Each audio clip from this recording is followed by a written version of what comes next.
बिस्मिल्लाहिर्रहमानिर्रहीम। अस्सलाम वालेकुम। उम्मीद है आप ठीक होंगे, खैरियत से होंगे। तैयब बलोच आपकी खिदमत में फिर से हाजिर है जी। मैं अभी आपके लिए एक अहम डेवलपमेंट, एक अहम ख़बर लेके आया हूँ जिसका ताल्लुक जो है वो उस जुडिशल पैकेज से है जिसके लिए हम और आप एफर्ट कर रहे हैं, क्योंकि ये वक्त की ज़रूरत है और हम ये चाहते हैं कि ऐसा होना चाहिए। देखिए, हमारा इसमें ज़ाती मफाद नहीं है, इसमें पार्लिमान का मफाद है, पार्लिमान की सुपरमेसी इसमें जुड़ी हुई है, पाकिस्तान का मुस्तकबिल इसमें जुड़ा हुआ है, पाकिस्तान के अदालती निज़ाम की बेहतरी इसमें जुड़ी हुई है। बाकी हमें और आपका कोई पर्सनल तो इंटरेस्ट है नहीं, ना ही आपके जब बंधु ने जज लगना है, ना ही हमारों ने जज लगना है। लेकिन हम ये चाहते हैं कि ये जो इमरान प्रोजेक्ट के जजेज़ हैं, ये जो मावरा आइन जो है वो एक खुद साख्ता एक रिलीफ तख्लीक करने के आदी हो चुके हैं, इनका कलाकुमा होना चाहिए, इनका रास्ता बंद होना चाहिए। और इस हवाले से आज तो थोड़ी सी मायूसी ज़रूर हुई, क्योंकि दो स्टेटमेंट्स पैरेलल चल रही थी। एक राना सनाउल्लाह की थी और एक वज़ीर कानून जो हैं आज़म नज़ीर तारड़ साहब, उनकी स्टेटमेंट थी। और वज़ीर कानून का तो मैंने खुद सुना कि जो है उसमें वो कह रहे थे तोसीद से मुतल्लिक ऐसा कोई ऐसा ऑप्शन ज़ेर गौर नहीं है और हुकूमत के पास नंबर गेम नहीं है।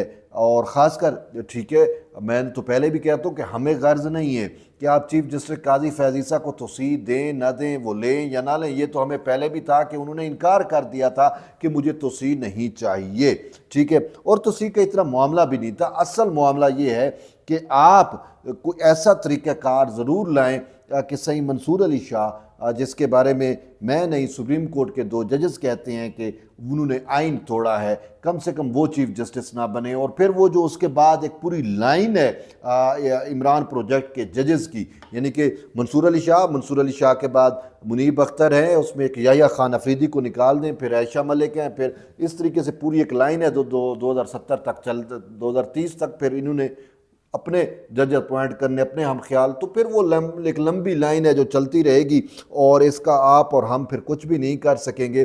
तो मैं यही कह रहा हूँ कि वक्त की ज़रूरत जो है वो इस वक्त यही है। हुकूमत को सोचना चाहिए, पार्लिमान को सोचना चाहिए। ये कोई नंबर गेम, कोई इतना बड़ा इशू नहीं है कि बड़े दिमाग होने के बावजूद, जो पार्लिमान का वसी तजर्बा रखते हैं, उनके होने के बावजूद नंबर गेम भाई पूरी ना हो सके। आर्मी चीफ बाजवे का मामला आया था तो किस तरीके से नंबर गेम पूरी हुई थी। मामला ये है कि अगर करना चाहें तो सब कुछ होता है। बात होती है नीयत पे, बात होती है कि डिटर्मिनेशन पे। अगर रियासतें करने पे आएँ तो सब कुछ मैनेज कर लेती हैं। तो बहरहाल देखते हैं आगे क्या होगा। लेकिन इस हवाले से एक हौसला अफजा बात डेवलपमेंट आपसे शेयर करनी है।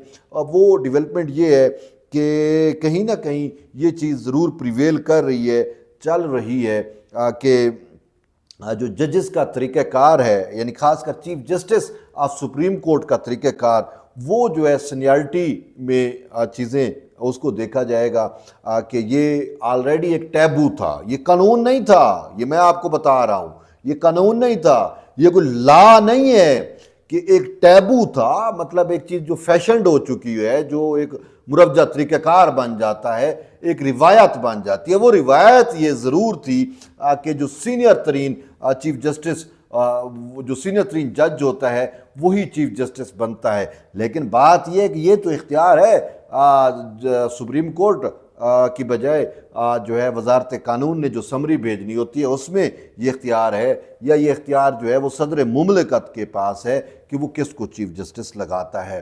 तो वो आम तौर पे जब से इन्होंने 18वीं तरमीम के बाद 19वीं तरमीम और वो जुडिशल कमीशन और वो सारा कुछ जिसकी तहत इन्होंने जजेस अपॉइंट करने थे, उसके बाद से ये एक ट्रेंड बन चुका था कि सुप्रीम कोर्ट का सीनियर तरीन जो जज होगा वो फिर चीफ जस्टिस बनेगा। अब बात अगर हम करें सीनियर तरीन की, तो सीनियर तरीन में तो कई सीनियर आ जाते हैं। अब 5 जजेस को सीनियर तरीन जज भी कहते हैं कि ये सीनियर जजेस, सुप्रीम कोर्ट के सीनियर जजेस। वहाँ पे लिखा हुआ है कि जो सीनियर जज है वो अपॉइंटमेंट हो, उसकी अपॉइंट होगी बतौर चीफ जस्टिस ऑफ पाकिस्तान की। और अब सही जस्टिस मंसूर अली शाह ने एक फार्मूला दिया जुडिशल कमीशन में इस्लामाबाद हाई कोर्ट्स के लिए कि हाई कोर्ट्स में ये नहीं है कि जो सीनियर तरीन होगा या जो वो होगा, नहीं, उन्होंने कहा जो 3 सीनियर जजेस होंगे हाई कोर्ट के, उनमें से सिलेक्ट किया जाए, वो एक्रीडेशंस देखी जाएँ, उनका जो है वो एफिशिएंसी देखी जाए,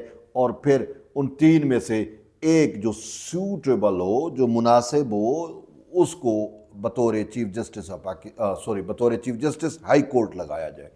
तो ये तो सही मंसूर अली। अब सही मंसूर अली शाह का नुक्ता हम लेके आ जाते हैं सुप्रीम कोर्ट के लिए भी। अब जो आप बात ये है, जो इस्लामाबाद हाई कोर्ट के लिए या लाहौर हाई कोर्ट के लिए या सिंध के लिए या पेशावर बलूचिस्तान के लिए जो चीज़ आप चाह रहे हैं, वो फिर अपने लिए भी तो चाहे ना। वो कहते हैं कि वही मुसलमान होता है जो दूसरों के लिए चीज़ें पसंद करे, जो अपने लिए जो चीज़ पसंद करे वो दूसरों के लिए भी पसंद करे। तो ये बहुत सारी चीज़ें मैटर करती हैं, सही जी। तो अब उसमें बात ये चल रही है और कि जो सीनियर जज है, सीनियर जो सुप्रीम कोर्ट के जजेज़ हैं, उनमें से किसी एक को अपॉइंट किया जा सकता है। अब सीनियर कौन होगा, सीनियर मोस्ट कौन होगा, उसकी ऐसा कोई डेफिनेशन नहीं है, कहीं पे कोई डिफ़ाइन नहीं किया गया, ठीक है। तो सुप्रीम जुडिशल काउंसिल की जब बात करते हैं तो उसमें यही लिखा हुआ है, सुप्रीम जुडिशल काउंसिल में कौन जज होंगे, चीफ जस्टिस और उसके साथ सीनियर 3 जजेज़। तो सीनियर 3 जजेज़ लिखा हुआ है तो उसमें कोई भी आ सकता है जो सीनियर 3 होते हैं। तो अगर हम इस फार्मूले को उठाते हैं तो फिर सदर मुमलिकत को ये इख्तियार दे दिया जाता है या इख्तियार मिल जाता है कि वो सुप्रीम कोर्ट के 3, 4 या 5 सीनियर जजेज़ की मेरे फहरिस्त मंगवाए और उसमें से किसी एक को अपॉइंट कर दे, जैसे आर्मी चीफ की अपॉइंटमेंट होती है। सिंपल सी बात है, इसमें क्या रोना धोना। लेकिन अब इसमें बात यह है कि मैं आपको सुप्रीम कोर्ट के पहले 5 सीनियर जजेस की बात कर लेते हैं, ठीक है। अब जो है वो जस्टिस मंसूर अली शाह सीनियर, उसके बाद अपना जस्टिस मुनीब अख्तर, ये भी उसी मकतब फ़िक्र से ताल्लुक़ रखते हैं। उसके बाद जस्टिस याया खान अफरीदी, वो मैं उनकी विजडम का कायल हूँ, वो एक अलग जज हैं, वो उसको दूसरी साइड पे रख ले, ठीक है। अच्छा, तो चौथे नंबर पे जस्टिस अमीनुद्दीन खान, ये इस नाम को लॉक कर लें। अच्छा, फिर 5वें नंबर पे जस्टिस जमाल खान मंदूखेल। अब इन 5 का अगर पैनल जाता है तो इन 5 में से सदर एक को लगा सकता है। और मैं अगर मुझसे पूछें तो मैं सबका मतलब है कि जस्टिस मंसूर अली शाह, मैं तो नहीं चाहूँगा कि भाई वो उस पर तो आइन शिकनी है, जब तक वो आइन शिकन जब तक वो उससे क्लियर नहीं होता तो मैं नहीं चाहूँगा उसको क्लियर किया जाए। पार्लिमान की कमेटी बैठे उसको क्लियर कर दे, डन, फिर उसको लगा सकते हैं। मुनीब अख्तर कभी भी नहीं चाहूँगा और आप भी नहीं चाहेंगे, ये तो आइन के साथ, आइन को इसने भी रिराइट किया हुआ है। 63A वाला जो मैटर था, जो रेफरेंस था, जिसमें इसने पंजाब में परवेज़ इलाही की हुकूमत बनाई थी और हमजा शहबाज की हुकूमत गिराई थी, याद होगा आपको। अब जो सदर आसिफ अली जरदारी और चौधरी शुजात ने मिल के पंजाब के अंदर हमजा शहबाज की हुकूमत बनाई थी, याद आ गया ना आपको? बिल्कुल, ये वही मैं बात कर रहा हूँ। वो इसमें 63A का मामला आया था, पार्टी पॉलिसी और ये सारा कुछ। तो ये इसने आइन के साथ दर्जी पुना किया था, आइन को रिराइट किया, ये भी नल एंड वाइड हो गया। और उसके बाद आते हैं जस्टिस क्या नाम है अपने, Yahya Khan Afridi. Yes, he is the man of wisdom. Simple सी बात है, मैं उसको जो है अच्छा वो करूँगा, लेकिन वो जुडिशल पॉलिटिक्स से वाकिफ़ नहीं है और वो उनकी अपनी एक लाइन है, वो गैर जानिबदार किस्म के जज हैं और मैं उनकी उसकी वो हूँ, मतलब मैं कायल हूँ सुप्रीम कोर्ट में इस टाइम जितने भी जजेज़ हैं उनमें अगर मैं किसी को अब की जो रजीम है काजी साहब को मिन्हा करके तो बाकी जो जजेस बनते हैं उनमें अगर मैं किसी को फेवरेट समझता हूँ तो वो जस्टिस याया खान अफरीदी है। लेकिन अगर जस्टिस याया खान अफरीदी का नोटिफिकेशन होता है तो वो is the man of wisdom, वो इनकार कर देंगे कि नहीं जी ये 2 को बाईपास क्यों किया, एक रीज़न हो सकती है। तो अब इससे बेहतर है कि हुकूमत फिर मुँह की खाए, तो फ़ायदा कोई नहीं है। अब चौथे नंबर पे आ जाते हैं। चौथे नंबर पे वो मर्दे कलंदर हैं, वो मर्दे हुर्र हैं जिसने नोट लिखा, जिसने सही मंसूर अली शाह की आइन शिकनी को आपके और मेरे सामने लेके आए, अमीनुद्दीन खान साहब। वो जस्टिस अमीनुद्दीन खान, उनका ताल्लुक हमारे सराइकी वसेब से है, वो मोस्ट फेवरेट है। और इस हवाले से तो कहीं खबर भी चली थी, पब्लिक टीवी पे भी खबर चली थी कि जस्टिस अमीनुद्दीन खान नए चीफ जस्टिस ऑफ पाकिस्तान हो सकते हैं। ठीक, अच्छा, अब आते हैं 5वें नंबर पे जस्टिस जमाल खान मंदोखेल है, तो हम वैसे लॉक कर देते हैं जस्टिस अमीनुद्दीन खान पे, जिंदाबाद। تو یہ ایک صورتحال ہے۔ اب کیونکہ صدر مملکت کا، دیکھیں صدر مملکت کا مواخذہ پارلیمان کر سکتی ہے تو پارلیمان کچھ بھی کر سکتی ہے، لیکن ان ججز نے پارلیمان کو ربڑ سٹیمپ بنایا ہے۔ لیکن صدر مملکت کمانڈر ان چیف ہے، تو صدر مملکت کو یہ اختیار ہونا چاہیے۔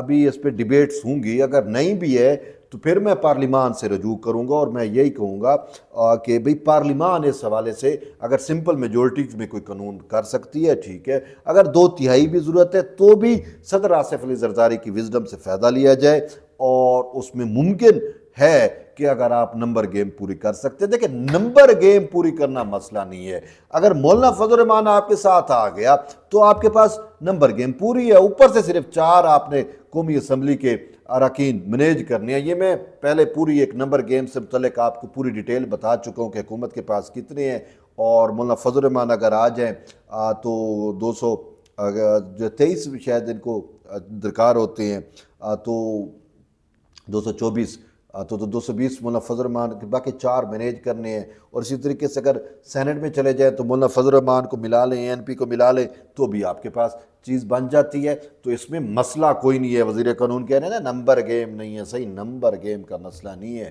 بات شاید آپ کی کہیں اور ہے، لیکن یہ حقائق تو یہ ہیں۔ پھر آپ چھوڑ دیں، کھیلنے دیں، اپنا کیا نام ہے صدر آصف علی زرداری کو، ان پہ آپ چھوڑ دیں، وہ Zardari knows better how to deal with these ججز، اور اس کو پتہ ہے کہ پارلیمان کو کیسے کرنا ہے، آئین کی حفاظت کیسے کرنی ہے۔ تو یہ ایک صورتحال ایمرج ہو رہی ہے، اور دوسری ایک سچویشن یہ بھی چل رہی ہے کہ وہ ایک IMF کی شرط تھی کہ آپ نے ریٹائرمنٹس نہیں کرنی، آپ کے پاس پیسے نہیں ہیں تو آپ جو ہے وہ ایکسٹینڈ کریں اور ٹینیور میں 3 سال کا اضافہ کر دیں، تو وہ بھی ہے کہ 65 سال کی عمر کی جائے۔ اور اس میں اب یہ صورتحال بن رہی ہے کہ اگر تمام سرکاری ملازمین کی ہوتی ہے تو اس میں اگرچہ چیف جسٹس آف پاکستان یا یہ عہدے جو ہیں یہ سول سروس میں نہیں آتے، لیکن اس کی بھی شک جو ہے وہ کہیں نہ کہیں آئین سازی کی جا سکتی ہے، اور چیف جسٹس قاضی فیاض عیسیٰ کو منایا جا سکتا ہے کہ اب پارلیمان نے کر دیا ہے صحیح، اب آپ کی مجبوری ہے، آپ تو کہتے ہیں پارلیمان بالادست ہے، اگر پارلیمان صحیح بالادست ہے قاضی صاحب تو پھر آپ پارلیمان نے اب فیصلہ کیا ہے تو آپ کو ماننا پڑے گا۔ تو یوں یہ بھی پاسیبلٹی ہے، موجود ہے، اور اس پہ ورک ہو رہا ہے کہ قاضی فیاض عیسیٰ جو ہے وہ 2-3 سال کے لیے مزید جو ہے وہ کنٹینیو کرے، وہ ایکسٹینشن نہیں ہوگی۔ وہ یہ نہیں ہے، ایکسٹینشن وہ تب ہوتی ہے جب آپ کی مدت ختم ہو جائے، اور مدت ختم ہونے کے بعد آپ کو نوازا جائے، آپ کو توسیع کی جائے۔ اب یہ ہے کہ ان کی ریٹائرمنٹ کی مدت ہی بڑھ جائے تو وہ تو ایکسٹینشن نہیں ہوگی، وہ تو کنٹینیوٹی ہوگی۔ یہ چیزیں سمجھنے کی ہیں، تو شاید وزیر قانون کھل کے بات نہ کرنا چاہ رہے ہوں، یہ بھی ہو سکتا ہے۔ میں وزیر قانون کو شک کا فائدہ ضرور دیتا ہوں، ہو سکتا ہے کہ وہ جو ایک پریشر ہے وہ پریشر ہے اس کو انہوں نے ڈیورٹ بھی کیا ہو ان گڈ فیتھ، حرام نے شاید غلط سمجھا ہو، یہ بھی چیزیں ممکن ہیں، لیکن وہ کہتے ہیں نا کہ پرستہ رہے شجر سے امیدیں باہر رکھ تو ہمیں پھر بھی امید ہے۔ تو یہ صورتحال ایمرج ہو رہی ہے، انشاءاللہ دیکھتے ہیں کیسے چیزیں چلتی ہیں، لیکن وہ کہتے ہیں نا keep calm and trust Zardari, تو ہمیں تو زرداری صاحب پہ ٹرسٹ ہے، اور آپ کو بھی کہوں گا اور حکومت کو بھی کہوں گا ڈرائیونگ سیٹ پہ آپ ہو، لیکن زرداری صاحب کو کھیلنے دیں خدا را۔ تو بہرحال یہ اب تک کی اہم ڈیولپمنٹ تھی، اپڈیٹ تھی۔ ایٹ دی اینڈ یہی ہے کہ جڑے رہیے طیب بلوچ کے ساتھ، ملتے ہیں ایک نئے ویڈیو، تب تک کے لیے اجازت دیں، اللہ حافظ۔